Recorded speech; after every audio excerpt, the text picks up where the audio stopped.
Bienvenida a todos y a todas a nuestra, ¿esta es la quinta o la sexta? Siempre me pierdo, no, la quinta tiene que ser, ¿no? Sexta, quinta, sí, a la quinta videoconferencia del año. En este caso nos vamos a focalizar en el panóptico del fenómeno de la cibercriminalidad. Para eso hemos invitado a la doctora Daniela Dupuy, que es fiscal coordinadora de la Unidad Especializada en Delitos y Contravenciones Informáticas del Ministerio Público Fiscal de la Ciudad Autónoma de Buenos Aires. Es doctora en Derecho Penal y Procesal de la Facultad de Derecho de la Universidad de Sevilla, España. Tiene un posgrado sobre ciberdelincuencia en la Universidad Internacional de Cataluña, España. Es profesora adjunta de Derecho Penal y Procesal Penal de la Universidad Austral. Es directora académica del Máster en Derecho con Orientación Internacional en Ciberdelincuencia de la Universidad Austral y de la Diplomatura Internacional en Ciberdelincuencia y Tecnologías Aplicadas a la Investigación de la Universidad Austral, Argentina y Abad Oliva, España. Es además directora del Observatorio de Cibercrimen y Evidencia Digital en Investigaciones Criminales, OCEDIC, de la Universidad Austral. Y tenemos también hoy presente a la doctora Natalia Marcela Molina, que es jueza penal, contravencional y de faltas especializada en delitos y contravenciones informáticas del Poder Judicial de la Ciudad Autónoma de Buenos Aires. Tiene un posgrado en Derecho Penal por la Universidad de Palermo de Buenos Aires, Argentina. Es diplomada en Crimen Organizado por la Universidad de San Isidro. Tiene un posgrado iberoamericano en Cibercrimen e Innovación Digital por la Universidad de Hartman, México, Argentina. Tiene otra diplomatura internacional en ciberdelincuencia y tecnologías aplicadas a la investigación por la Universitat Abad Oliva CEU de Barcelona, España, Universidad Austral, Argentina. Señoras, con ustedes el micrófono. Bueno, muchísimas gracias a la Oficina de la Mujer de la Corte Suprema de Justicia. Realmente, tanto para Natalia como para mí, es un verdadero honor estar aquí entre tanta audiencia. Me gusta porque creo que es una posibilidad no solo de nosotras transmitir nuestra experiencia desde dos roles importantes, en el caso de Natalia como jueza, en mi caso como fiscal, de este tipo de delitos, ¿no? De todo lo que tiene que ver con la cibercriminalidad, sino que también ambas formamos parte de un observatorio de cibercrimen y evidencia digital de la Universidad Austral, en donde trabajamos muchísimas cuestiones relacionadas con la prevención, que ya se lo iremos explicando y contando a lo largo de esta hora y media que tenemos para compartir con ustedes. Natalia. Muchas gracias, Daniela. Como efectivamente dijo Daniela, creemos que es un gran privilegio estar hoy en la Oficina de la Mujer. Es una gran oportunidad para llegar a todos los rincones de nuestro país, porque hay en todas las provincias legislaciones bastante diferentes. Y bueno, vamos a compartir este espacio donde vamos a dar un panorama bastante general desde varios aspectos de cómo la violencia afecta en general a las mujeres en el ciberespacio. Yo también trabajo con Daniela. Daniela es la directora del Observatorio de Cibercrimen y Evidencia Digital de la Universidad Austral, y dentro de ese observatorio hay una innumerable cantidad de proyectos que se llevan a cabo, que ya vamos a dar a conocer porque vamos a dejar el link y los vamos ya desde ahora, los dejamos a todos invitados para que puedan seguir al observatorio. Y dentro de ese observatorio yo dirijo un proyecto que se llama Digital Project, que también después en el desarrollo de la charla vamos a ir compartiendo de acuerdo a los temas que vayamos abordando. Así que te devuelvo la palabra, Daniela. Gracias, Natalia. Bueno, en primer lugar, y haciendo honor al título de la ponencia, relacionado con una, digamos, un panóptico, ¿no? de qué es la cibercriminalidad, donde se focalizan los problemas que nos llevan indefectiblemente a acudir a evidencia digital. Simplemente y antes de presentarles un PowerPoint que elaboramos con Natalia para hoy compartir con ustedes, decirles dos cuestiones.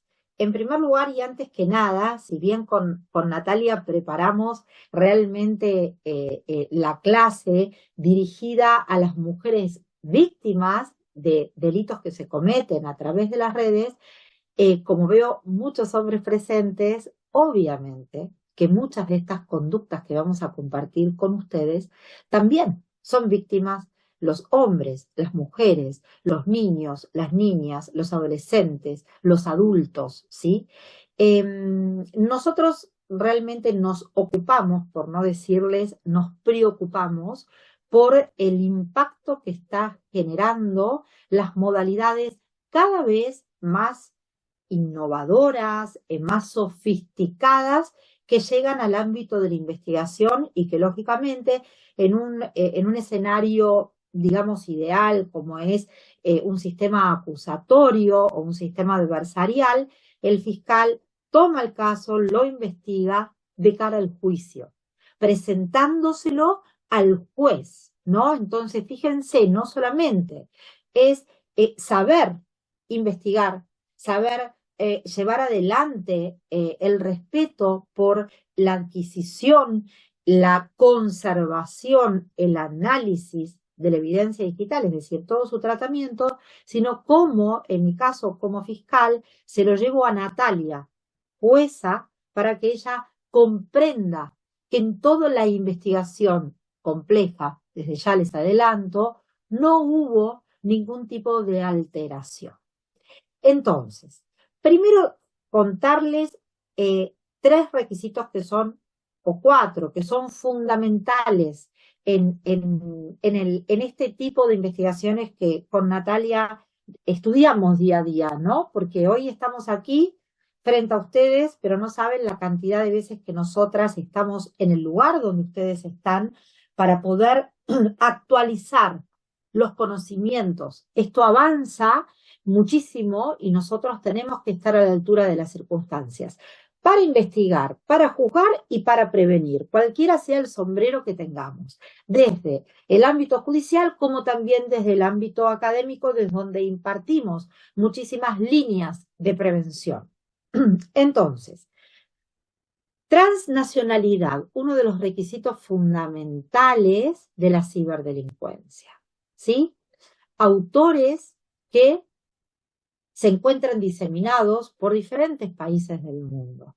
Víctimas que se encuentran repartidas por otras tantas ciudades del mundo.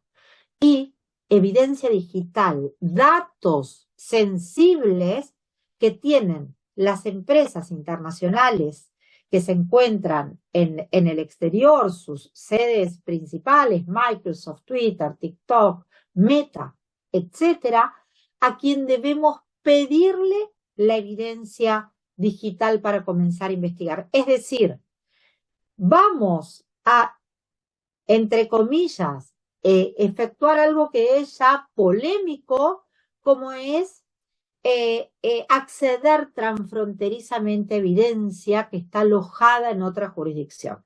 ¿Se acuerdan que todos nosotros, cuando estudiábamos en la universidad, nos decían el principio de territorialidad, el principio de soberanía nacional? Bueno, analizado en este fenómeno se desvanece. Las fronteras comienzan a perder fuerza, porque si bien antes estos delitos tenían un alcance local, en Salta se cometía el delito y la víctima estaba en Salta, hoy nada más alejado.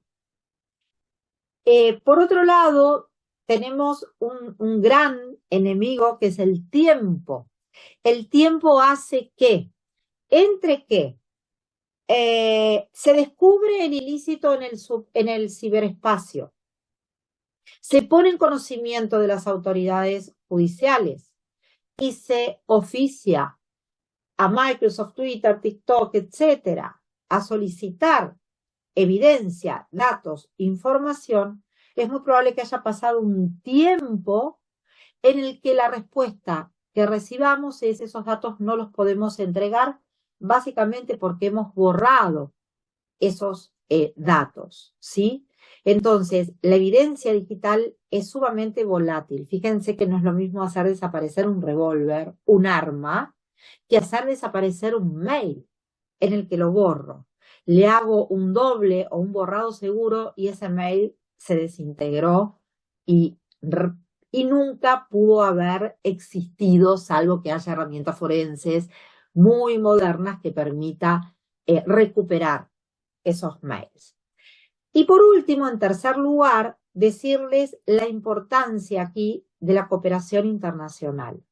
La cooperación internacional entre estados, interprovincial, entre estados y sector privado. Fíjense cómo nos cambia totalmente la lógica de las investigaciones tradicionales.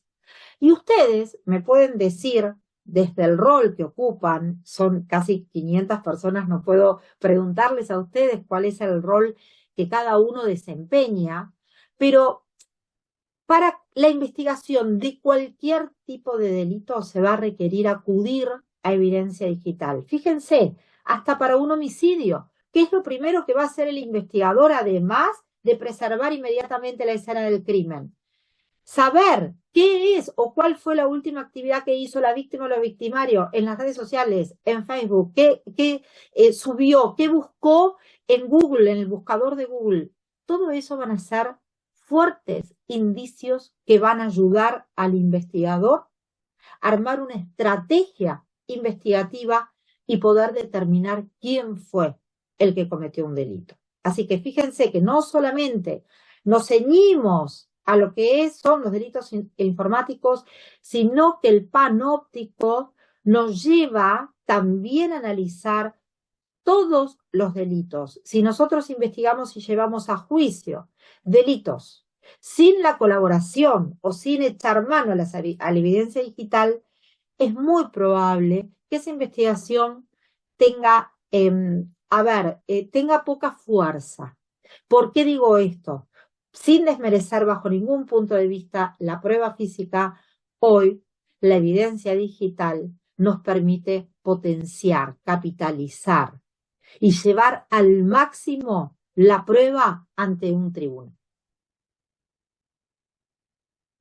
Nati, no sé si vos querés agregar algo. Yo mientras voy a compartir. Voy a agregar dentro de estos conceptos que Daniela mencionó, que son sumamente importantes, para decir que hoy en la realidad cotidiana de trabajo de la justicia, el principio de territorialidad, como dijo Daniela, y enfáticamente señalo que está seriamente en crisis. Muy especialmente a partir de la Segunda Convención de Budapest, hay ya dispuestos equipos conjuntos de investigación, justamente pensando en estos desafíos que presenta justamente la investigación que hoy es global, porque la víctima está en otra jurisdicción y quizás el imputado está en Argentina y así de forma bastante diversa. Hoy en día en la República Argentina ya existen equipos conjuntos de investigación, especialmente para los ciberfraudes. Saben ustedes que hubo diferentes discusiones a nivel de competencia sobre esta materia y la jurisprudencia no es uniforme por la circunstancia de que todavía hay una estructura muy fuerte y poderosa arraigada al principio de territorialidad. Es momento de que esto empieza a cambiar justamente proporcionando que sea posible que varias jurisdicciones o los equipos conjuntos de investigación se reúnan para desafiar el principio de territorialidad, porque si a un juez le llega un caso donde hay varias víctimas en otra provincia y empieza a declararse incompetente y varios se declaran incompetentes, digamos, todos los derechos de las víctimas se tornan ilusorios. Después, el otro aspecto que señaló Daniela de la volatilidad es sumamente importante para que tanto el fiscal como el juez sea un fuerte conocedor de cómo se maneja la evidencia digital y de todos los mecanismos que estas empresas privadas que nos tienen que proporcionar la información tienen y poseen, y que también algunos están establecidos en la Convención de Budapest como mecanismos rápidos de resguardo de evidencia digital para garantizar que la evidencia no desaparezca. Y es también muy importante un tercer aspecto que tiene que ver con el dinamismo de la colaboración internacional justamente en aportar las evidencias. Es necesario que todos los estados desarrollen esto para poder hacerlo más rápido. Y un último desafío que me parece sumamente importante, contra el que lidiamos todos los operadores y las operadoras judiciales, es que la legislación normalmente, y no es un tema solamente de Argentina, esto es una cuestión bastante internacional, salvo quizás España, que está mucho más adelantada, la legislación va en carreta y la ciberdelincuencia va sobre la autopista. Entonces, ¿qué pasa? La realidad supera las posibilidades de legislar y entonces los operadores judiciales nos encontramos ante este desafío de no tener la legislación actual procesal y tener que recurrir a mecanismos creativos que son siempre, siempre respetuosos de los derechos humanos. Te paso, Daniela, la palabra. Bueno, en este contexto, que los desafíos son muchos realmente, y los vamos a ir viendo con cada una de las modalidades, que algunos claramente los vamos a ver incluidos dentro de nuestras legislaciones de fondo, pero otras no. Entonces, de ahí viene esto que dice Natalia, esta necesidad de reformas legislativas. Yo siempre digo, más que de reformas legislativas, de adaptar los códigos penales a la nueva realidad. Una realidad que, nos guste o no, está atravesada por la tecnología. Entonces, nos guste o no, es muy importante capacitarnos en esto es claramente lo que hay. ¿Cómo se investiga esto? Pero no solamente cómo se investiga, cómo se defiende esta actividad persecutoria de un fiscal. ¿Qué es lo que está bien? ¿Qué es lo que está mal? ¿Cómo puedo controlar esa trazabilidad? Y un juez con todas las herramientas para resolver sin dudar sobre si la fiscalía actuó bien, actuó mal, o sobre si la teoría del caso del defensor es mucho más potente y cierta que la de la fiscalía. Para eso necesitamos jueces claramente capacitados en las nuevas tecnologías. Lo que ustedes están viendo es un cuadro, una línea de tiempo, para que ustedes puedan gráficamente ver cómo desde que las niñas y niños también, ¿por qué no?, nacen hasta una edad ya avanzada, pueden perfectamente ser víctimas de delitos que se cometen con la ayuda de la tecnología. Y me gustaría comenzar con lo que es la explotación sexual infantil. Nuestras legislaciones penales de la República Argentina y también de todos los países de la región tiene incluida las diferentes modalidades, las diferentes, yo digo, verbos, conductas que reprime todo lo que tiene que ver con el intercambio, la difusión, la comercialización, la mera tenencia, la tenencia con fines de distribución, la producción de imágenes o videos de niñas o niños siendo abusados sexualmente. Si ustedes me preguntan, ¿qué proporción? ¿Hay más niñas o hay más niños?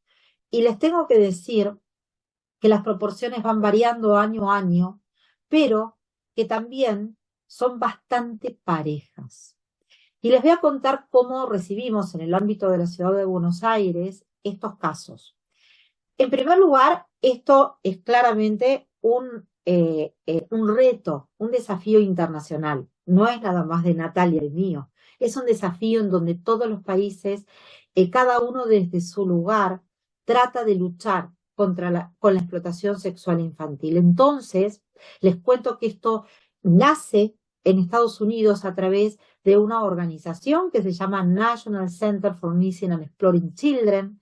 Ellos son los encargados de recibir todos los informes de Meta, Microsoft, Twitter, TikTok, porque en Estados Unidos hay una ley federal que reprime con altísimas sanciones de multa a las empresas que, cuando su robot de inteligencia artificial detectan que sus usuarios, cualquiera de nosotros, sube, publica, vende en las redes imágenes de abuso sexual infantil, debe, bajo altísimas penas de multa, reportarlo inmediatamente a esta ONG que nosotros llamamos NCMEC para sintetizarlo. ¿Qué es lo que hace NCMEC? NCMEC recibe una cantidad muy importante de casos, de reportes por año, y a medida que los va recibiendo hace una pequeña investigación para determinar desde dónde, desde qué país se conectó el delincuente para difundir, vender, producir esas imágenes o esos videos. Y automáticamente lo remite a través de una VPN para asegurar el anonimato a los diferentes investigadores. En el caso de la República Argentina lo recibo yo en mi fiscalía, unidad fiscal especializada en delitos y contravenciones informáticas, y desde la fiscalía mía, que trabaja 10 personas, muy, pero muy fuerte, porque les cuento que recibimos 300 casos por día, 300 casos por día, incluyendo sábados y domingos. Allí se hace una investigación previa en la que, cuando se determina que las IP, es decir, las personas que se conectaron para cometer ese delito se encuentran en diferentes provincias, entonces allí se remiten para investigar a cada uno de los fiscales que va a investigar ese caso. Y lógicamente los que están en Cava, los autores que están en Cava, se quedan en mi fiscalía. Es muy común, y ahora vamos a ver esto cómo sigue, que a raíz de los casos de explotación sexual infantil se deriven casos de grooming, de abuso sexual, de corrupción de menores. Todo, absolutamente todo, está esa evidencia en los dispositivos de almacenamiento informático que secuestramos en el marco de un allanamiento, ya sea todo lo que tiene que ver con teléfonos celulares, computadoras, pendrives, todo lo que ustedes piensen que allí puede almacenarse este tipo de imágenes, allí están. Y cuando les hablo de explotación sexual infantil, para que no suene un cliché que se repite en todos los códigos penales del mundo, les estoy hablando literalmente de videos de bebés siendo abusados sexualmente por un adulto, de niñas, niños de corta edad, ¿sí? 4, 5, 6, 10, 13, en donde se encuentran llevando a cabo una producción con su padre, con la ayuda de su madre, con su maestro o con alguien digamos, del entorno familiar que la hace o la abusa y produce esa información. ¿Para qué? Para después distribuirla en una red internacional de explotación sexual infantil. Natalia, no sé si querés agregar algo. Cada vez más, lamentablemente, nosotras podemos ver hechos de una tremenda crueldad y también de una edad de niños muy baja. Son abusos de niños a veces muy prolongados en el tiempo y es algo muy increíble. También al momento de enfrentar este tipo de investigaciones tenemos que estar preparados, no solo los jueces y los fiscales, para admitir la evidencia digital, entender cómo se construyó esa evidencia digital y toda su trazabilidad desde el momento en que existe el reporte que Daniela menciona, que es un primer reporte que tiene muchísima información y que revela el IP del agresor, sino también todo el desarrollo en la investigación penal preparatoria hasta que la Fiscalía solicita el allanamiento. En el momento del allanamiento también tenemos que comprender bien qué tipo de dispositivos vamos a secuestrar. Tenemos que saber bien de qué se trata este tema. Porque sí. Perdón. Cuando la Fiscalía recoge esta evidencia digital y después pasa rápidamente a una pericia, la Fiscalía va a reconstruir el hecho, como ustedes conocen en cualquier tipo de hecho, desde el punto de vista cronológico, pero lo tiene que concatenar con la historia de esta evidencia digital desde el minuto número 1. Por lo cual, yo sostengo que es muy importante que los y las juezas seamos capaces de también ser ciertamente disruptivos al momento de permitir, por ejemplo, que la Fiscalía eventualmente, al momento de la audiencia de prisión preventiva, que es cuando ya tenemos el resultado del allanamiento y quizás ahí se produce la detención, entender bien que la Fiscalía quizás tiene que presentar un PowerPoint para entender mejor, y esto no significa que desarrolle mayor prueba que la que corresponde, porque va a traer la que corresponde, y también entender en profundidad esto, debiendo admitir también, y hay otras cuestiones que hay que considerar cuando se trata de tráfico de material de abuso sexual infantil, que tiene que ver con las edades de las víctimas. A veces es necesario hacer algún tipo de pericia forense para ver el agravante o no, y la necesaria conexión que vemos cada vez más seguido con otro tipo de delitos, por ejemplo, el delito que puede ser de trata de niños o el delito de grooming en algunos aspectos. Así que me parece sumamente importante también que nosotros tengamos una apertura mayor a lo que aprendimos en la facultad, porque esta es una especialidad que no desarrollamos, y cada vez profundicemos más. Piensen ustedes la diferencia que existe a nivel de prueba entre un abuso sexual en un espacio físico y una producción de un abuso sexual que se está llevando a cabo a través de un video. Cuando se investiga un abuso sexual en un espacio físico, todos ustedes, todos sabemos que es sumamente difícil y es muy importante las primeras horas, ¿no? Como para poder recolectar la evidencia e ir armando ese rompecabezas que nos va a permitir decir, esta persona abusó realmente sexualmente del niño o de la niña, porque tenemos el informe de presencia de semen, porque hay rastros o marcas en su cuerpo. Ahora bien, si la producción se hace de manera técnica y esta producción se guarda, simplemente con encontrar ese video de producción de abuso sexual infantil ya tenemos comprobado el abuso.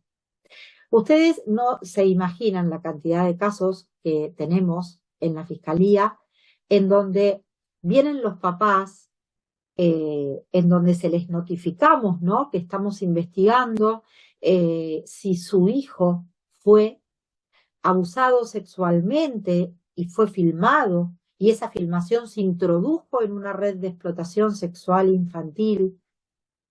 Y los padres me dicen, doctora, yo soy psiquiatra, yo soy ingeniero, yo sé cómo educo a mis hijos, usted no me va a venir a decir que mi hijo fue abusado. Y a nosotros nos queda nada más que mostrar ese video, que si fue correctamente conservado, correctamente buscado, correctamente analizado, es la prueba literal de que ese abuso existió. Entonces, es muy fuerte la evidencia digital. Como les decía, es muy probable que cuando se secuestre computadoras o teléfonos, no solamente se encuentren allí estos videos o fotos de abuso, sino también conversaciones entre el adulto y algún menor. Fíjense que ya la escala de edad sube entre los 8 y los 15 años aproximadamente. Presten atención a la línea de tiempo, ¿no? Subimos un poquito más para el grooming, ya necesitamos que un niño o la niña ya esté en una edad de preadolescencia o de adolescencia, porque las conversaciones que el delincuente va a pretender con esa niña o con ese niño va a ser de carácter netamente erótico. Pero no comienzan desde el principio hablando eróticamente. Comienzan a hacerse amigos, comienzan a intercambiar gustos, a intercambiar preferencias, comienzan el delincuente, como es una comunicación permanente, no es una única conversación, es una conversación por lo general por WhatsApp o por Instagram o por Facebook, que dura y perdura en el tiempo. Entonces comienza siendo algo para romper el hielo y para realmente hacerse amigo. Y cuando ya el adulto, digo adulto porque muchas veces dicen que el grooming es el adulto que se hace pasar por un niño. No siempre, no siempre. Hay muchos adultos que actúan en nombre propio, directamente con los adolescentes. Alguno que otro sí se hace pasar por un niño para poder engañarlos. Pero les quiero decir que la mayoría de los casos de grooming que tenemos son casos en donde los autores son adultos, y adultos que marcan una gran diferencia de edad con la víctima, con el niño o con la niña. Cuando ya rompieron el hielo, es allí donde comienzan las conversaciones eróticas, sexuales. Mándame una foto desnudo o desnuda, lleva a cabo una actividad sexual con un amigo o una amiga del colegio que invites mañana, filmate y envíame esas fotos. Te envío yo una foto de un pene erecto a ver si mide más que el tuyo, literal. ¿Qué hace el groomer con toda esa información? Además de satisfacer sus necesidades libidinosas, también la introduce en una red internacional de explotación sexual infantil. Y ustedes pueden estar pensando, a mi hijo nunca le va a pasar porque yo lo educo muy bien. Sin embargo, se sorprenderían de saber que las víctimas de estos delitos pueden ser nuestros hijos, nuestras hijas, sus sobrinos, sus nietos, ¿sí? Porque por lo general, a mí me gustan mucho los datos y trabajo mucho en todo lo que es la recolección y análisis de datos y el perfil del autor y los perfiles de las víctimas, pero el perfil de la víctima son niños o niñas de clase media alta, con toda la formación que ustedes pueden imaginarse que pueden tener en su hogar y en los colegios que estudian. Entonces, esto realmente es un fenómeno, sobre todo cuando en muchos casos terminan en corrupción de menores, en abuso sexual infantil. En otro momento, si quieren, podemos con Natalia perfectamente contarles una serie de casos que tenemos todos los días y que llevamos a juicio y cómo se investigan ellos, pero seguramente nosotras con Natalia, y ahora lo va a contar Natalia seguro, pensamos que con todo esto teníamos que hacer algo. Por eso activamos un gran área, un área muy, pero muy importante que dirige Natalia en el Observatorio de Cibercrimen, que es el Digital Project.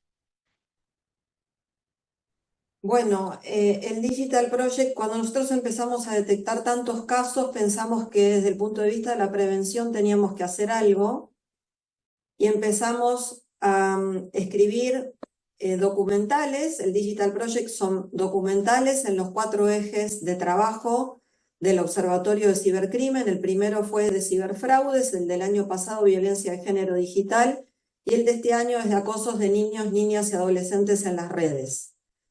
Es un documental escrito basado en casos reales que luego ese documental se hace una van premier, se presenta en sociedad, nos avalan muchas empresas privadas, que son normalmente las que nos informan sobre este tipo de hechos y las que colaboran con la investigación.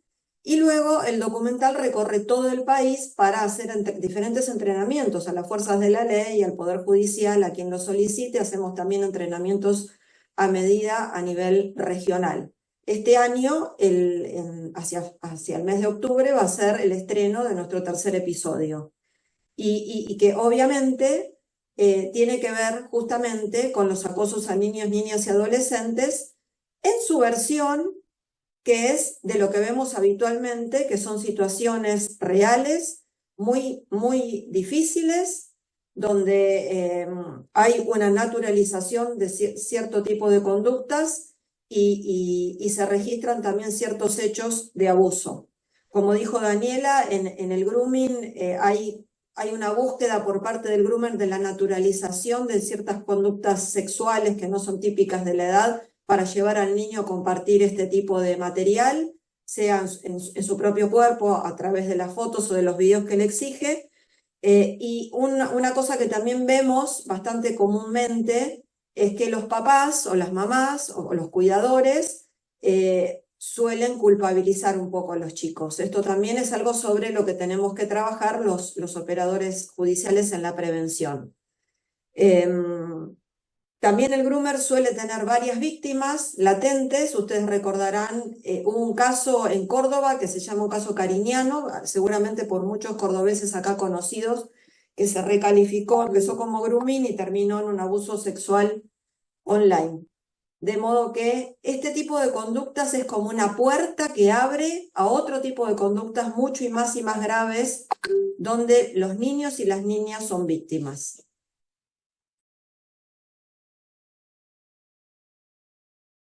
Está silenciada, Dani. Perdón. Vamos a pasar así a otra problemática que no piensen que no tiene conexión, que no es delito, ¿sí? Que no es delito porque por lo general se comete entre los niños mismos, ¿sí? Y es el bullying. El bullying es aquel que seguramente todos nosotros recordamos que fuimos víctimas o fuimos la mala de la película o el malo de la película, que sometía a cargadas a sus compañeros y demás. Pero el ciberbullying tiene un impacto y un efecto absolutamente multiplicador. Entonces, ¿saben lo importante que es evitar que los niños en un ámbito escolar sean víctimas de estas cargadas, de estos hostigamientos, de estos acosos por parte de pares que los afecta directamente en su psiquis, en su área emocional? Y esto genera realmente muchísimos efectos que son contrarios a un crecimiento feliz, quizás. Simplemente decirles con esto que no queda otra alternativa que trabajar desde la prevención, porque estamos hablando de niños, como bien ustedes ven allí, menores de 18 años. Es entre los 8, 10 años y 17 años, con lo cual no tenemos la posibilidad de llevar esto a un ámbito penal. Saben que hay un estudio sumamente interesante que ha efectuado una organización en Finlandia, en donde enfocaron y focalizaron el trabajo para prevenir este tipo de actos. ¿Saben en quién? En los aplaudidores. ¿Vieron que el efecto del bullying, el fenómeno del bullying funciona así?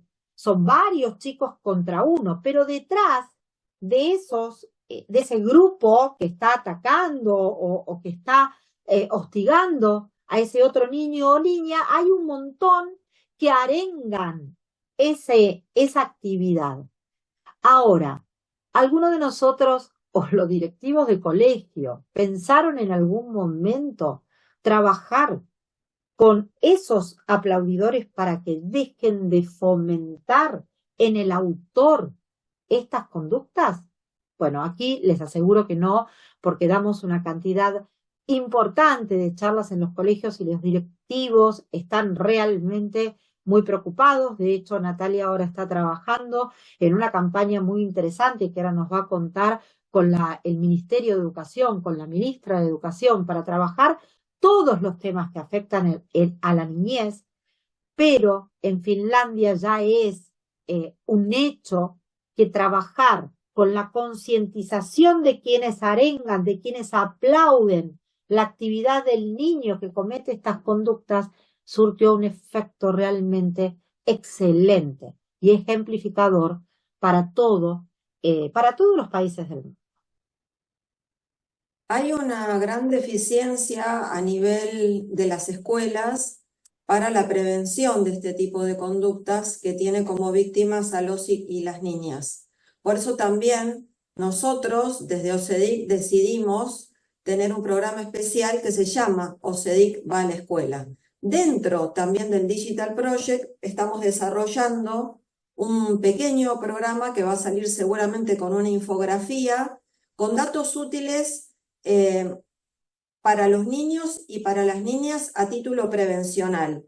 Pero también la comunidad educativa se está comprometiendo fuertemente para empezar a trabajar un poco más intensamente, porque esta no es una conducta que tiene un impacto en el sistema penal, pero por tratarse de los OCEDIC, un observatorio donde fuertemente se trabaja en la prevención, también este es un foco súper importante para nosotras para trabajar en todas las escuelas del ámbito, tanto de la Ciudad de Buenos Aires como a nivel nacional. De hecho, tenemos un área en el observatorio que se llama OCEDIC va a la escuela, que también visitan diferentes escuelas en donde se les da una cantidad de información para prevenir, cantidad para los niños, para las niñas, para los alumnos, pero también para los docentes, para los directivos, para los padres. Yo no puedo controlar como mamá de 3 adolescentes nada si yo no sé cómo funcionan las redes sociales, si yo no conozco este fenómeno. No puedo controlar, por no decir no puedo acompañar. Entonces, la concientización para prevenir este fenómeno claramente es de todos. Un granito de arena cada uno y yo creo que podemos trabajar sobre cosas, prevenir ser víctimas de estas conductas y atacar los riesgos o hacer conocer los riesgos, porque me acuerdo que hace poco estaba en Corrientes dando una charla y entonces los alumnos me decían, bueno, entonces la utilización de redes es muy peligrosa. Es peligrosa, pero no quiere decir que se puede utilizar bien. El buen uso de la tecnología, de las redes, es realmente súper productivo para nuestro trabajo, para nuestro adquirir conocimientos, para lo que sea, para el momento de ocio, no importa. Nos ayuda y es muy bueno. El tema es tener conocimiento acerca de los riesgos. El sexting, por ejemplo, es uno de esos riesgos. El sexting, les cuento en qué consiste. Básicamente son las fotos o los videos de contenido erótico, muchas veces de contenido sexual, que suelen obtener los adolescentes. Miren que ya estamos en una escala entre los 13 y 17 años, ¿sí? Es muy común hoy que entre ellos mismos se saquen fotos, que entre ellos mismos se intercambien fotografías de contenido erótico, de contenido sexual. Y esto no es delito, porque cada vez más se respeta los derechos de los niños avalados por la Convención Internacional de los Derechos de los Niños, y es verdad que ellos a partir de una edad son libres en cuanto a su intimidad y su privacidad. Claro, siempre que alguna de esas fotos o de ese video no sea tomado por el integrante de ese WhatsApp y la haga pública, y entonces el pedófilo o el abusador que está atento a captar constantemente los niños, las niñas, los adolescentes que se encuentran detrás de estas fotos eróticos, capte a ese niño, comience a tener un intercambio a través de WhatsApp o de Instagram, como hoy es muy común, y luego concerte un encuentro de manera presencial y se lleve a cabo el abuso sexual. Quiero decirles que nada de esto es lo que imagino o lo que leo en los libros. Todo esto es lo que trabajo en el día a día y por eso esta cantidad, este bagaje de inconvenientes y de desafíos que tenemos en el ámbito judicial es lo que llevamos claramente al observatorio para desde ahí, con otro sombrero, poder ayudar, poder colaborar. Miren, seguramente todos ustedes habrán leído en el diario las últimas modalidades que hoy afecta a organizaciones que lo que hace es incentivar a adolescentes para que formen parte de grupos de WhatsApp o de Telegram en un reto de que tienen que llegar hasta 1000 los integrantes, pero lo que tienen que hacer para que el administrador les permita ingresar es enviar una foto del contenido erótico o del contenido sexual. Tengo la fiscalía inundada de denuncias entre ayer y hoy, que ha recibido una cantidad de denuncias de todas partes de nuestro país. Las modalidades van avanzando, los riesgos también van avanzando. Entonces, todos nosotros tenemos que estar realmente a la altura de las circunstancias para prevenir y trabajar desde el rol que cada uno ocupe sobre estos riesgos. Es esta una edad donde los nuevos criterios de intimidad se trastocan, o sea, los chicos, los adolescentes pierden un poco la idea, ¿no?, de las antiguas ideas de intimidad. Y también hay una responsabilidad por parte de los padres. Muchos de los padres no están informados sobre estas nuevas conductas y las circunstancias que revela Daniela, tanto en cualquiera de las figuras típicas que vimos, tanto del tráfico de material de abuso sexual infantil, como en el grooming, como en estas, pierden la idea de que si uno manda una imagen íntima de esas características, no se la estoy mandando solamente a un receptor, se la estoy mandando a una innumerable cantidad de personas que seguramente van a pasar y pasar y pasar y pasar. Y la víctima, el dueño de esa imagen, va a pasar a tener una afectación en su intimidad casi, les diría, inconmensurable, porque nosotros podemos conseguir, en un caso con impacto penal, ¿no? No estoy hablando del sexting, que no es delito claramente, pero podemos conseguir levantar esas imágenes, pero esas imágenes, en un caso con impacto penal, pueden volver a insertarse en la red, con lo cual es sumamente importante también involucrar a los padres en esta nueva educación digital y de los riesgos que implica y significa el compartir una imagen de contenido íntimo, porque a veces son los propios padres también los que las comparten.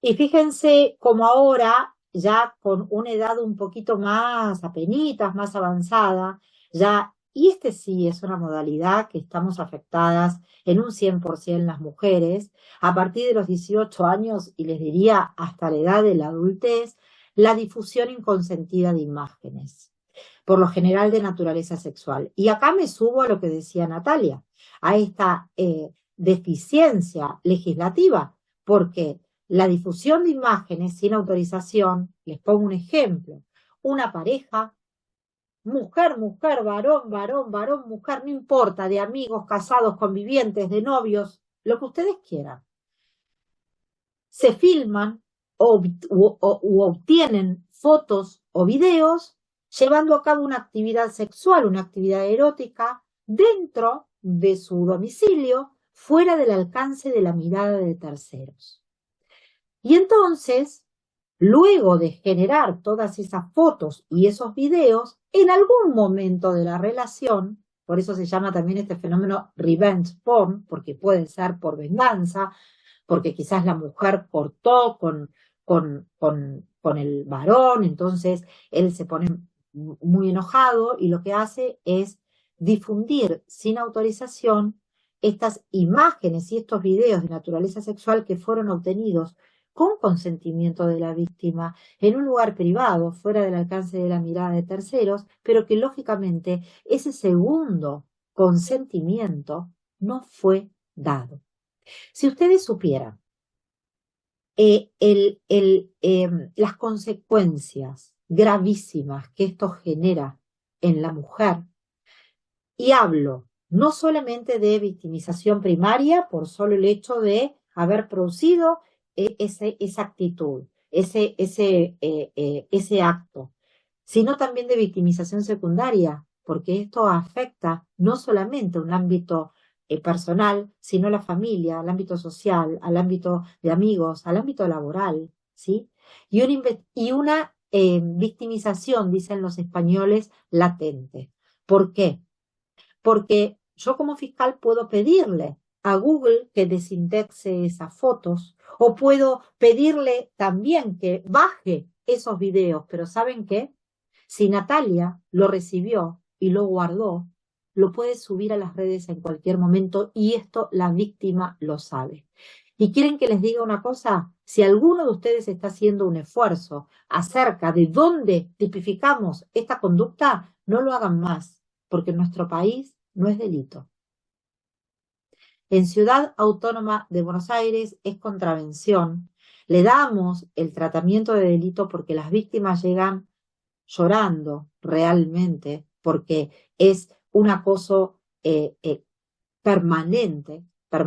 Muchas de ellas han querido quitarse la vida y esto realmente es algo que merece una tipificación urgente en los códigos penales. Decirles que en la región muchísimos países ya lo tienen.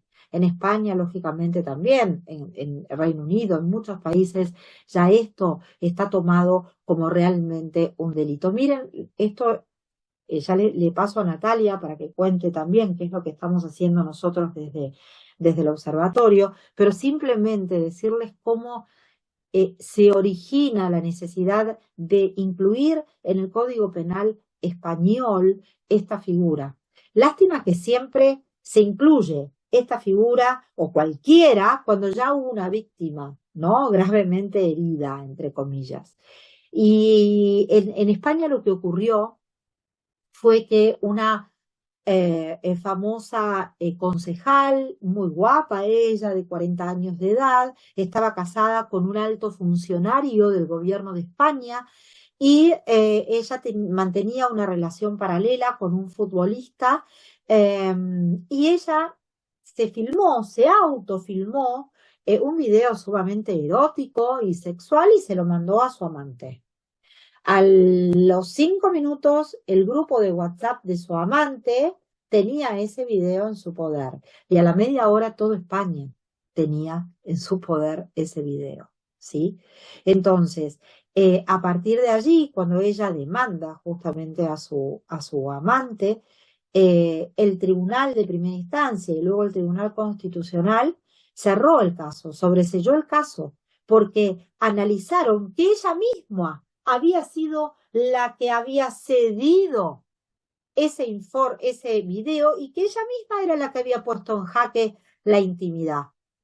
Sin embargo, y espero seguramente ustedes están de acuerdo con esto que les digo, es que esa concejal, esa mujer, tenía o puso en jaque su intimidad con una expectativa de privacidad limitada, que era solamente a su pareja, a su amante, quien sea, nada más, y no a toda España.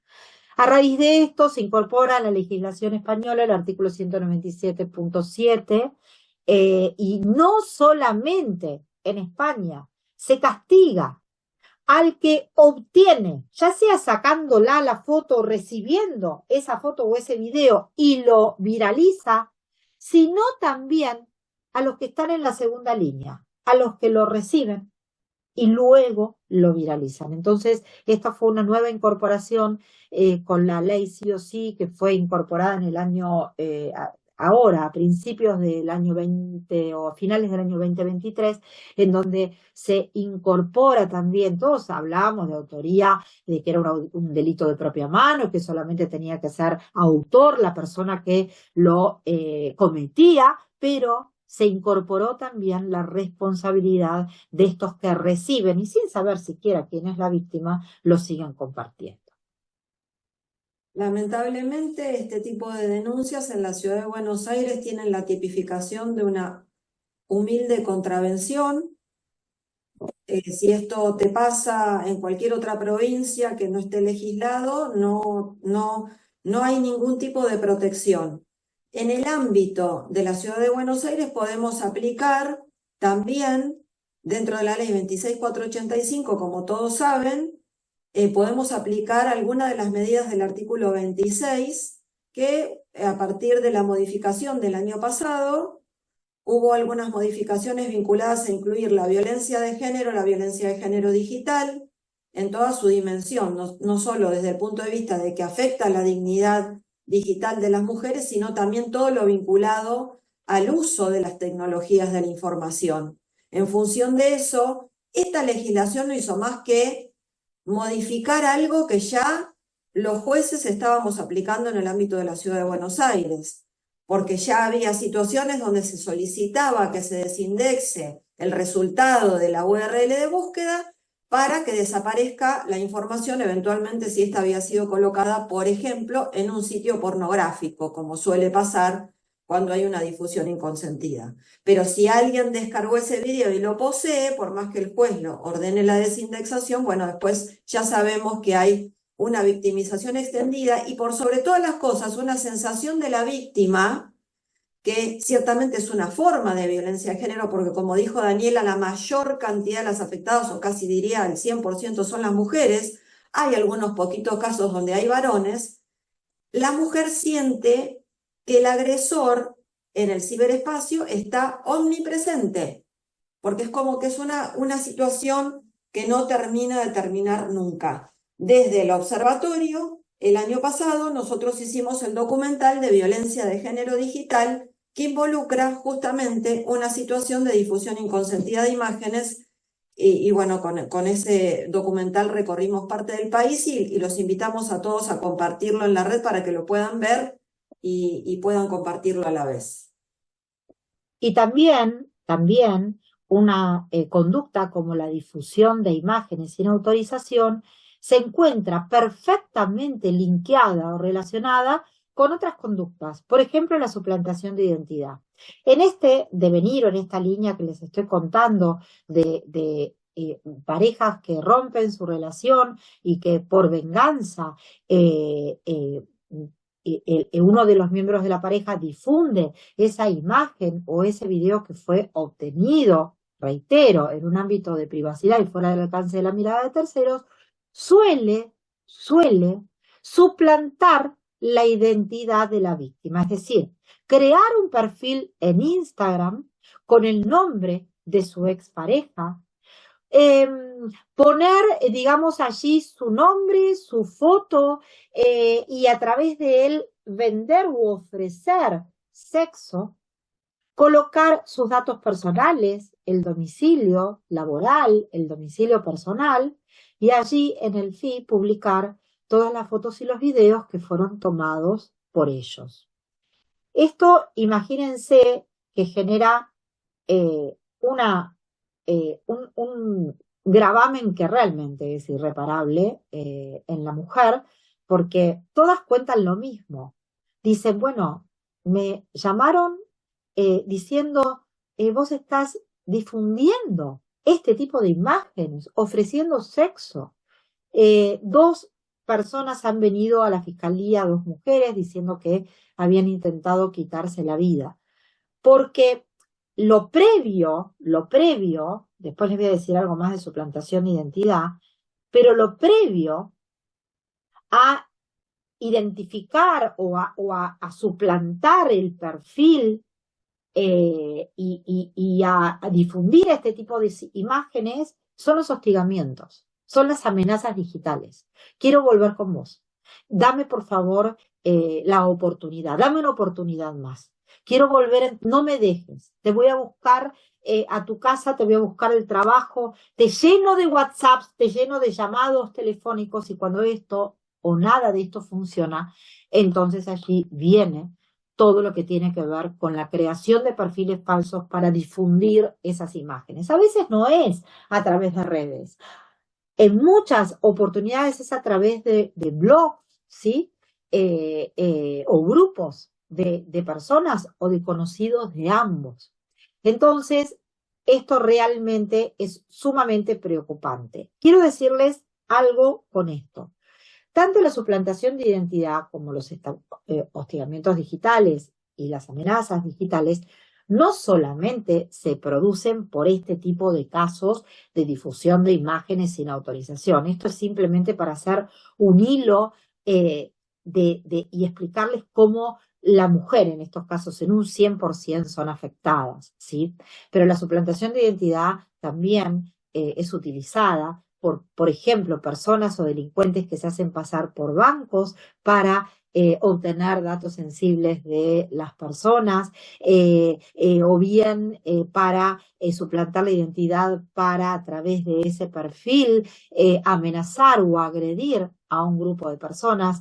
Bueno, amenazas digitales de todas características, como las amenazas en espacio físico, pero de manera digital, que muchos de las personas que cometen estos delitos saben de qué manera también utilizar quizás IP que se encuentran encriptadas o que impiden identificar al verdadero autor porque están enmascaradas esas IP. Entonces ahí hay una dificultad para investigar, pero claro, hay una aseguramiento del anonimato por parte de los autores que cometen este tipo de delitos, que en muchas ocasiones conocen también de las tecnologías, ¿no? Efectivamente, para cualquiera de estos tres tipos de contravenciones que acaba de mencionar Daniela, nosotros podemos utilizar las medidas de protección de la Ley 26485 en el ciberespacio. Además de hacerlo desde el punto de vista físico, la novedad es que podemos hacerlo también a través de que, bueno, puede y debe bloquear el agresor, o sea, no tiene que estar en su vínculo de amigos la víctima. Podemos poner diferentes medidas de protección del ciberespacio, pero debo decir que esto también resulta insuficiente como una solución definitiva para la víctima. Yo, antes de que Daniela pase ya a la siguiente parte, quiero compartirles una curiosidad. Hay unas estadísticas de la UFEDICI del año pasado, de la Fiscalía de Daniela, cuando hicimos nosotras el documental del año pasado de violencia de género digital. No hay ninguna duda de que, más allá de que aquí también puede haber víctimas varones, esto también lo recalco, en el caso específico de las mujeres, detectamos que todo este tipo de violencia en el ciberespacio es el 54% fue cometida por exparejas. ¿Saben con qué índice coincide prácticamente este índice? Con las estadísticas de la Corte de Femicidio, que habla de que el 52% de los agresores en los femicidios son exparejas. Estas estadísticas hablan entre sí y revelan una coincidencia de la forma de manifestación de la violencia, que en la forma física también coincide de alguna manera en el área del ciberespacio. También pudimos saber que en un 27% son conocidos del entorno, y también pudimos saber que en un 72% son mujeres las afectadas. Entonces, Bueno, sí, adelante, perdón, Daniela, adelante, no, adelante. ahí estaba viendo que hay un montón de preguntas en el chat que estaría bueno dejar un espacio para responderlas, pero quizás sí me gustaría ir a la otra modalidad. Les vamos a dar el link de todos, están pidiendo los links de los documentales, se los vamos a dar todos, obviamente, el link de nuestra página de OCEDIC, porque allí van a encontrar. No solamente van a encontrar allí un montón de información de calidad que ustedes pueden leer, que pueden observar y que pueden ver, sino también desde ya, si ustedes nos siguen por las redes, siempre van a encontrar una invitación de manera gratuita a formar parte de todas las actividades que desarrollamos, es decir, las masterclass, actividades académicas en las que siempre invitamos a los seguidores. Queremos que cada vez sea más la gente que se interiorice acerca de esto, ¿sí? Yo voy a pasar específicamente al último punto que afecta a la adultez, digamos, y no tanto, ¿no? A partir de los 18, de los 20 años, ya encontramos muchísimas víctimas de fraudes informáticos. Que levante la mano quien de todos, de las 562 personas que están conectadas, no han escuchado alguna historia o han padecido o han sido víctimas de un fraude informático, desde un banco que se hace pasar por el banco tal para decir que están cambiando las contraseñas y entonces que nosotros cambiemos las contraseñas para mayor seguridad y nos vaciaron la cuenta en fracción de segundo. Desde la toma de control de un teléfono celular, porque con una triada de 3 preguntas pueden perfectamente el delincuente pedir un cambio de chip en cualquiera de las empresas telefónicas y así tomar inmediatamente el control de nuestros teléfonos. Desde uno que tan pronto y tan apurada va por la vida y se levanta un día y se decide a realmente pagar, a hacer todos los pagos por home banking y no advertimos quizás que estamos ingresando a una página que es una clonación de la página web de nuestro banco. Y no nos damos cuenta porque es una clonación, porque es igual, pero no es la página oficial, es una clonación. Y entonces ingresamos allí nuestras contraseñas, nuestro usuario, inmediatamente los ciberdelincuentes toman esos datos y también nos vacían las cuentas.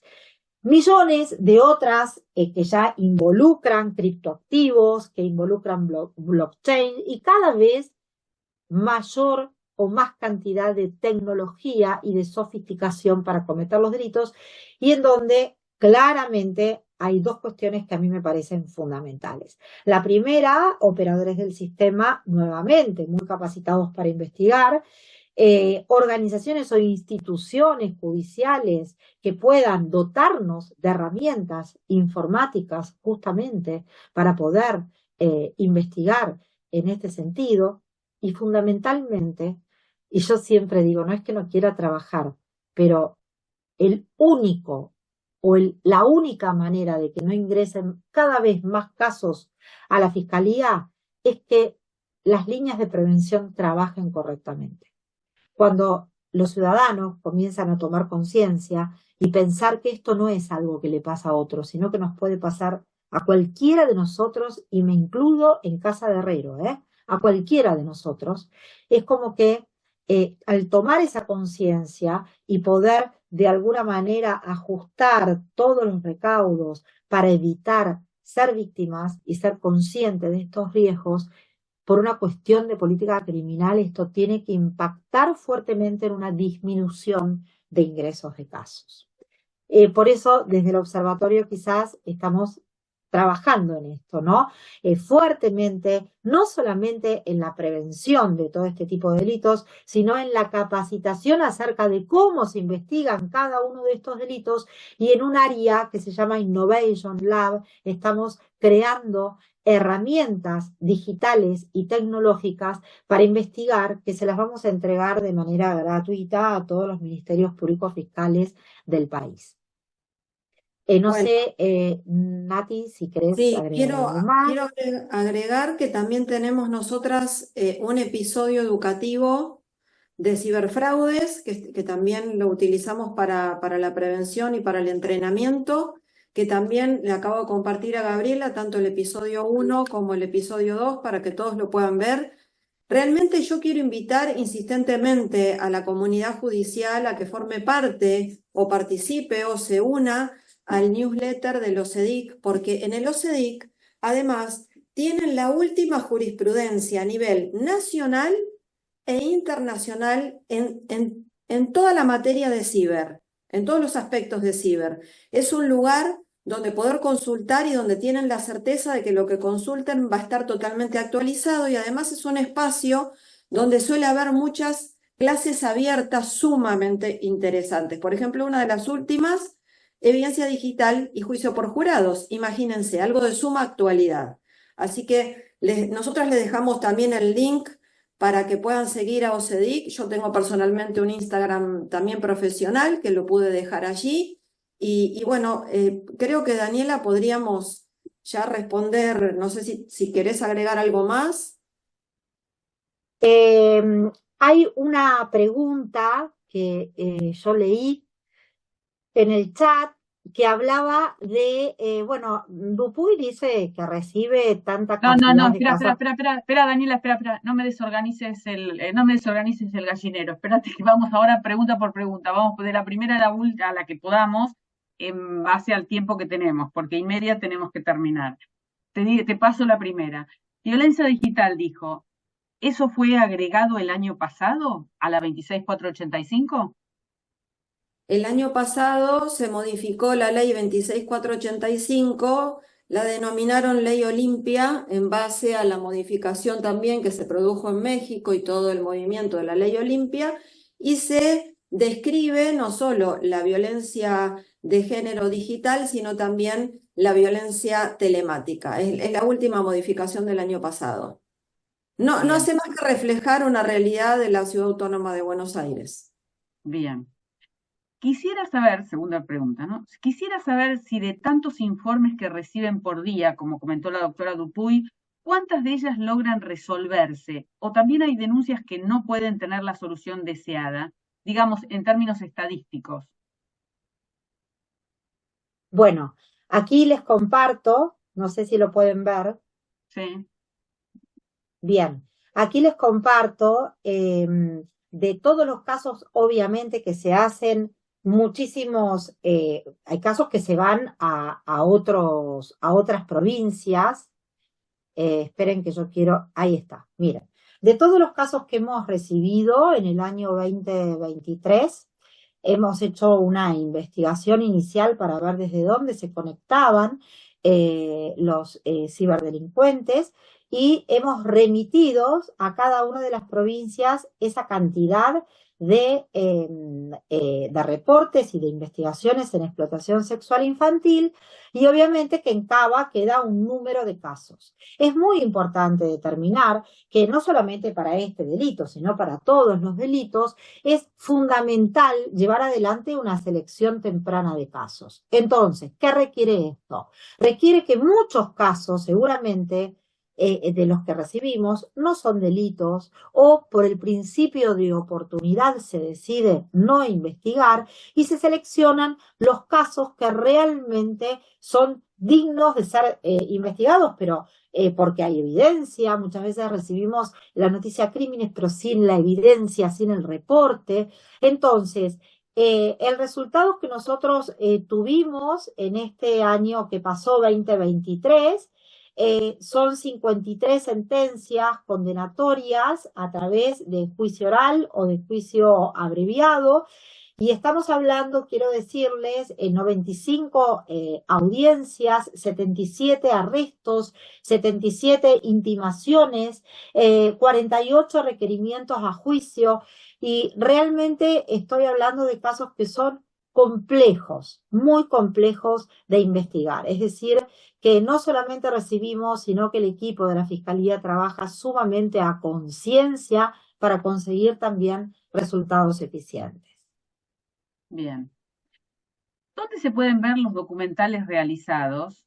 Entiendo que esto lo puedo contestar yo porque Natalia me dice que me los mandó, así que Ya los lo vamos a puse subir.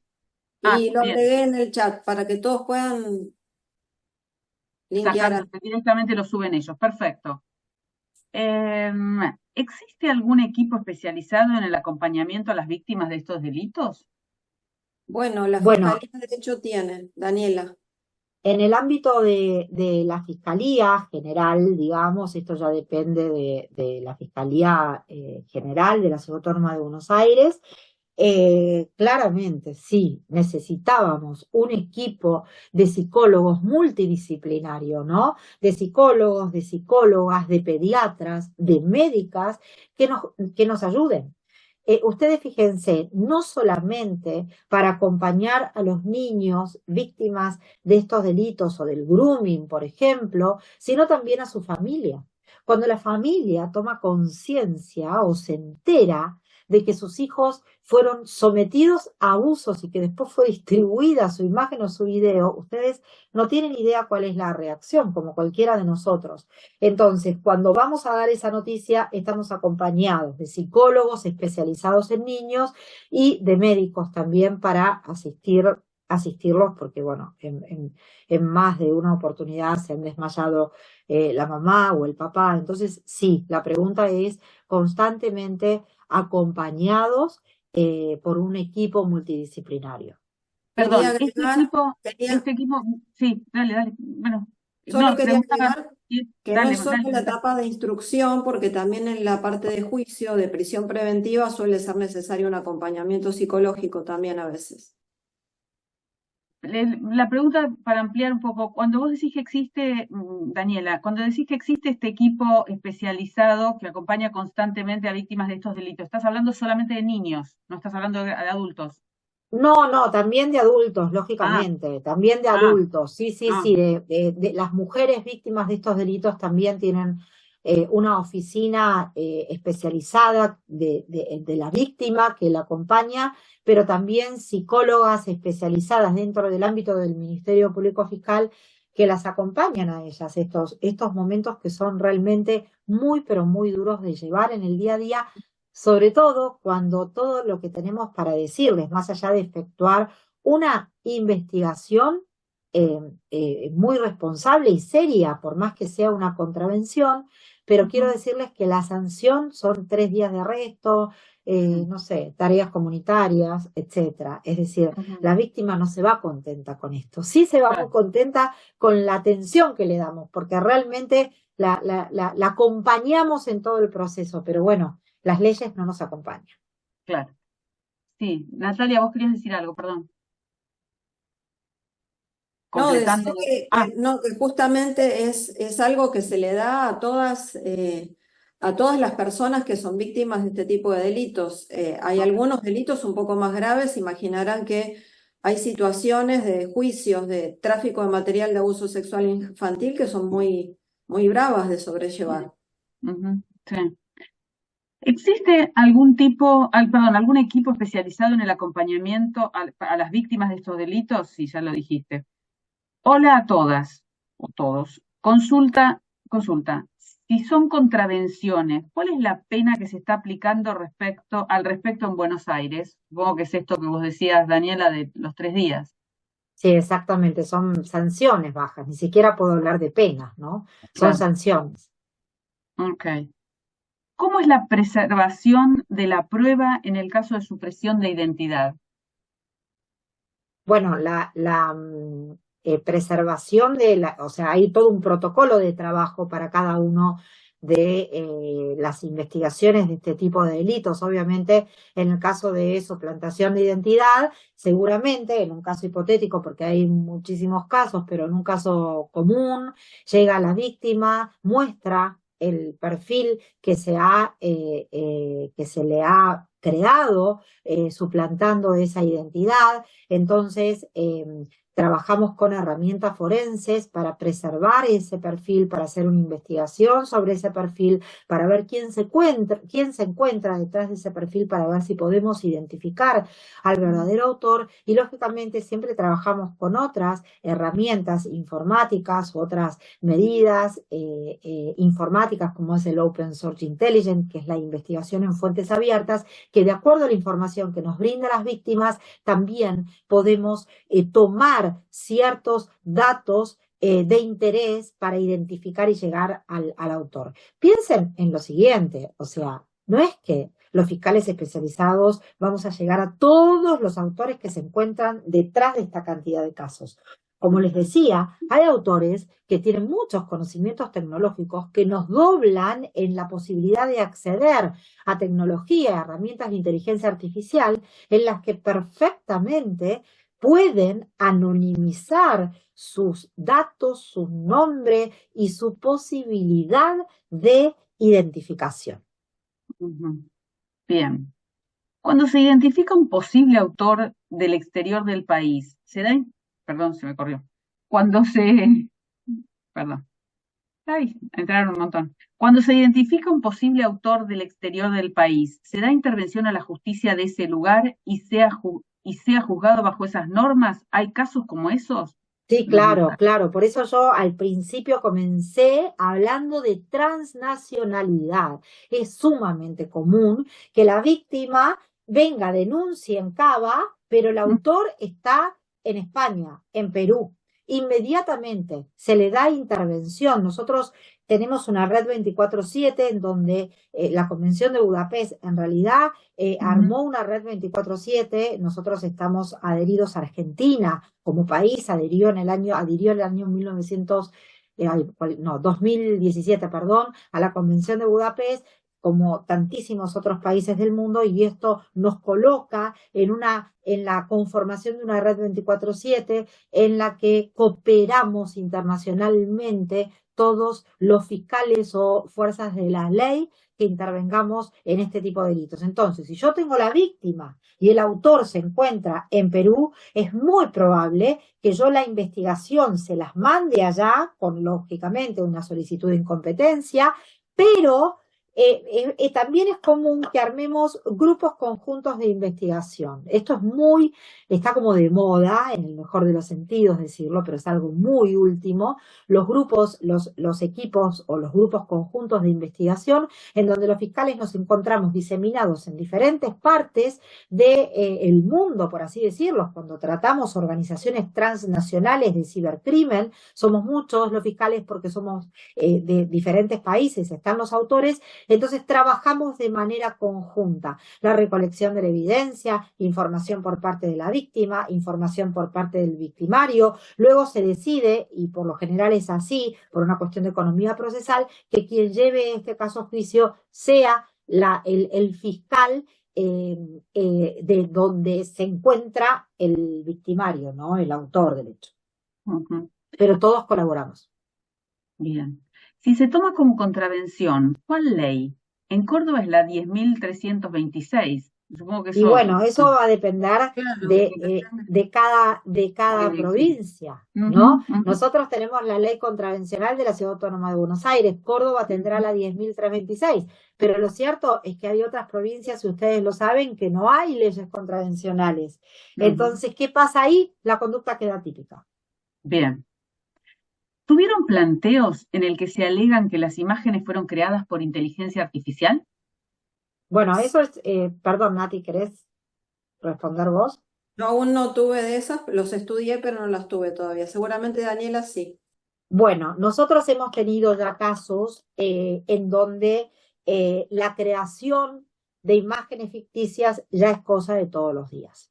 Mm, Entonces, aquí claramente en nuestro país, las creaciones ficticias no son delitos. El artículo 9 de la Convención de Budapest hace una reserva a los estados para, si quieren, incluir, entre otras cosas, las imágenes ficticias. Cuando hablo de las imágenes ficticias, son las imágenes creadas por inteligencia artificial, por la tecnología, cuando son dibujos animados, y ustedes me podrán decir, bueno, pero no son reales. Pero el convenio explicativo de la Convención de Budapest dice y fundamenta por qué debe estar incluido dentro de las leyes penales, y es porque con la utilización de esos dibujos animados o imágenes ficticias, se convence a los niños, a las niñas, a los adolescentes que es común llevar a cabo este tipo de actividades con los niños. Entonces, incitan a que se incluya dentro del Código Penal. Ahora bien, me han llegado casos de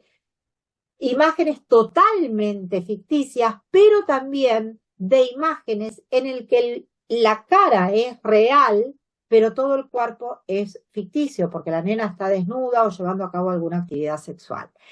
¿Es delito? Yo entiendo que sí, porque la carita es real de la víctima, y por más que todos nosotros podamos saber eventualmente, nosotros en la fiscalía, que es una creación ficticia, si ustedes la ven en la red, la van a percibir como real, porque literalmente no tienen idea el parecido, la similitud, la exactitud entre la realidad y lo no real.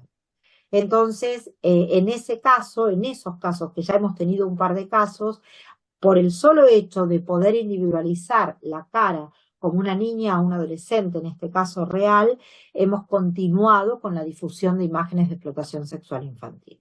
Quiero agregar algo sobre esto, Gabriela. Me parece sumamente importante este concepto que dice Daniela. Yo coincido plenamente porque en materia de tráfico de material de abuso sexual infantil siempre se requiere o que un niño sea tomado como un objeto para ser abusado o es abusado, y esto, si está creado por una imagen artificial, de todas maneras ingresa en un círculo que para nada es virtuoso, es un círculo necesario para quienes comparten el tráfico de material de abuso sexual infantil. De modo que hay que analizar bien que de alguna manera esto está afectando la indemnidad sexual de los niños, niñas y adolescentes. Por supuesto que hay que analizar caso por caso, pero yo pienso también parecido a Daniela en este sentido. Muy bien. Buenas tardes. ¿Saben si la ONG de Estados Unidos que recopila la información y se la envían, trabajan también en la Deep Web y en la Dark Web? En la Argentina se hacen investigaciones para saber quién produce este material de abusos sexuales y quiénes son los que consumen este tipo de material. Perdón, eran todas preguntas, evidentemente. Sí, Bruno, te voy a contestar esto que es sumamente interesante, lo que vos decís. La verdad que desconozco si NCMEC trabaja con investigaciones en la Deep Web y en la Dark Web, porque imagínate que la cantidad de casos que ya recibe por día de las diferentes, de las diferentes empresas internacionales es muy importante. Pero sí, lo que te puedo decir es que hay fuerzas de la ley y organismos que trabajan en la identificación de las víctimas para posteriormente poder analizar y determinar quién produjo ese abuso sexual, quién produjo ese video.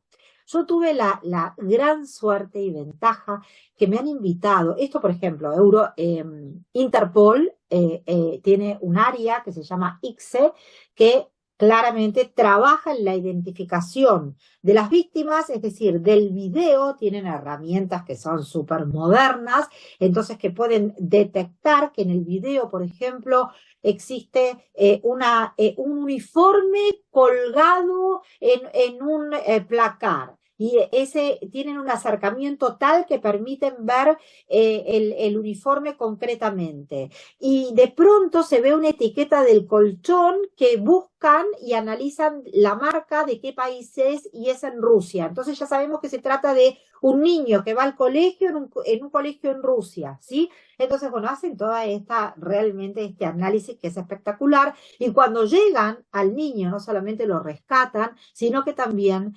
logran individualizar el autor, porque ahí los niños dicen quiénes fueron los que lo han producido.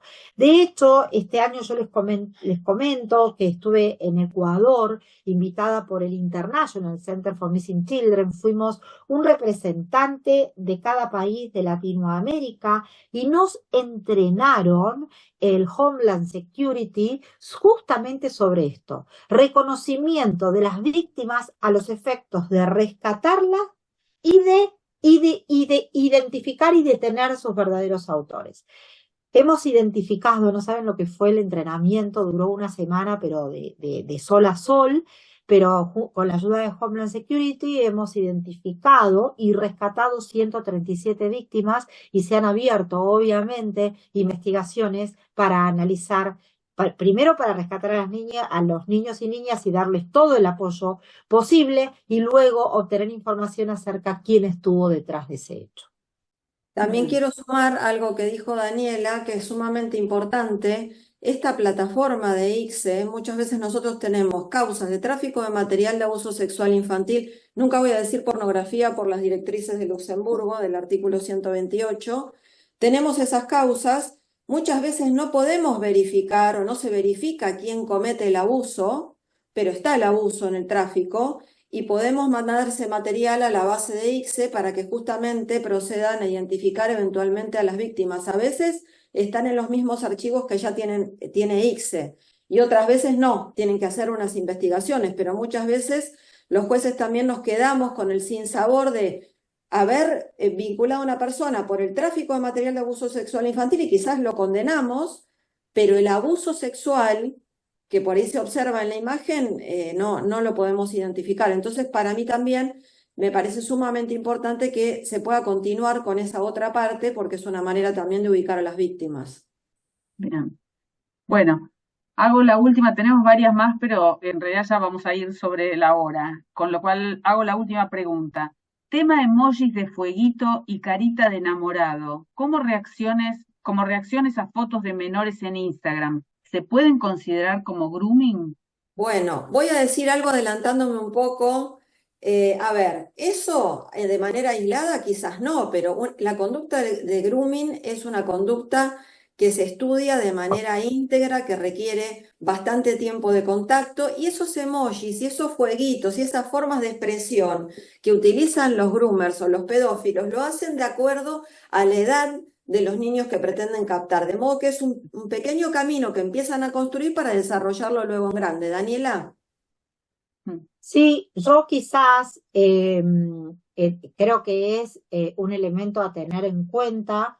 No podría con eso comenzar una investigación. Y esto es quizás lo que te brinda a las fiscalías especializadas el tener todos los casos, ¿no?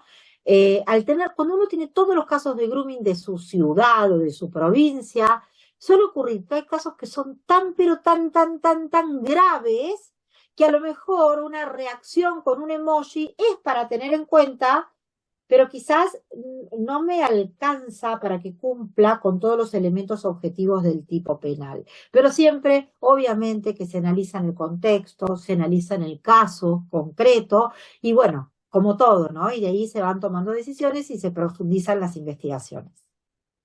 Muy bien. Bueno, la verdad les agradezco muchísimo. Quedan algunas preguntas. Yo se las voy a pasar como para ver si ustedes contestan alguna de ellas. Les agradezco muchísimo que hayan participado. Muy interesante. Evidentemente, a veces el tiempo es breve. Tendríamos que tener tiempo más largo. Les doy los saludos y nos vemos en la próxima videoconferencia el mes que viene, no, en agosto. Muchas gracias a todos y un abrazo grande a todo el país, que seguramente hay muchas provincias que están conectadas. Gracias a la OM. Muchísimas gracias a todos también. Síganos en las redes, en LinkedIn, en Instagram, en el OCEDIC, y allí están absolutamente invitados a ser parte de todas las actividades. Les vamos a mandar toda la información, sí, les vamos a mandar todos los contactos. Está todo en el chat. Bueno, perfecto. ahí ya siguen a OCEDIC. Perfecto. Muchas gracias. Bueno, chao, chicas. Gracias. Gracias a todos y a todas.